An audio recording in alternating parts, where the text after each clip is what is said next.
So when it comes to planning ahead, I believe that planning ahead in preaching is so important because I have discovered that the more prepared you are, the more spontaneous you can be.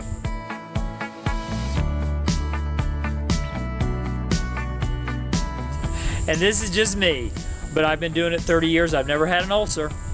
I'm never nervous or anxious about what am I going to say on Sunday, because that's all planned well ahead. You may not be wired exactly the same as I am.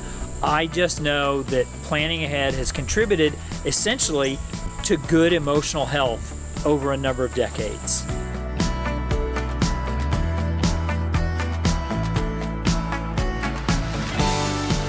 I do work well in advance. We're recording this in late August, and just yesterday I prepared a message for November the 7th, and so I'm typically 2 to 2.5 months ahead.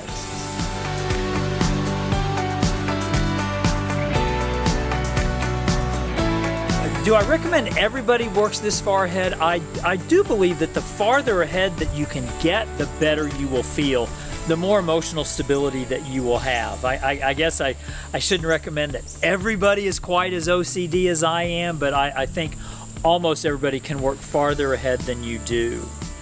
And as you're asking about, well, how do you get there? How did I get there? Just a couple of hints.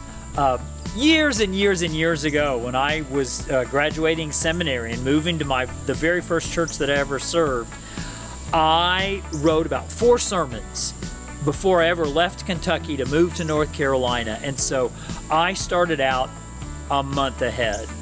And you may have already realized, I graduated Bible school or seminary and I didn't have 4 weeks ahead. What do I do now? A couple of hints that I would suggest.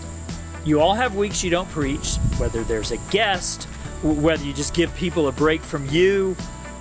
I would recommend in that week you don't preach, you still prepare a message. And that's just one more that goes in the hopper.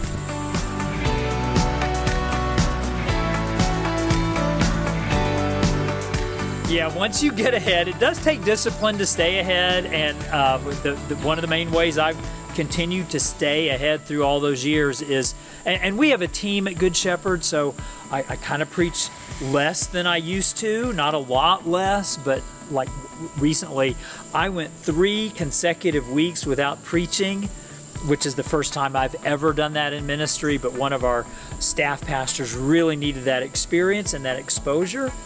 But those 3 weeks that he preached, I still prepared a message for a couple of months in advance.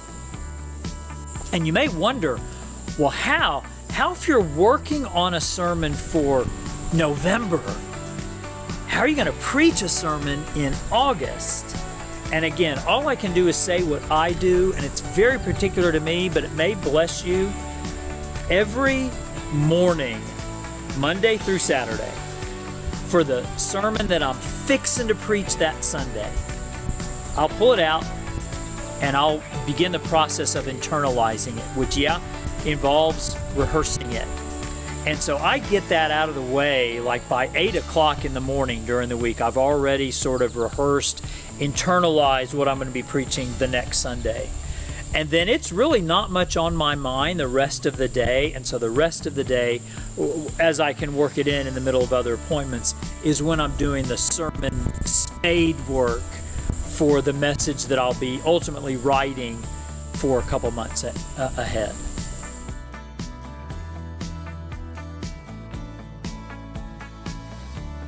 One other way to get ahead is I'm just never not thinking about preaching.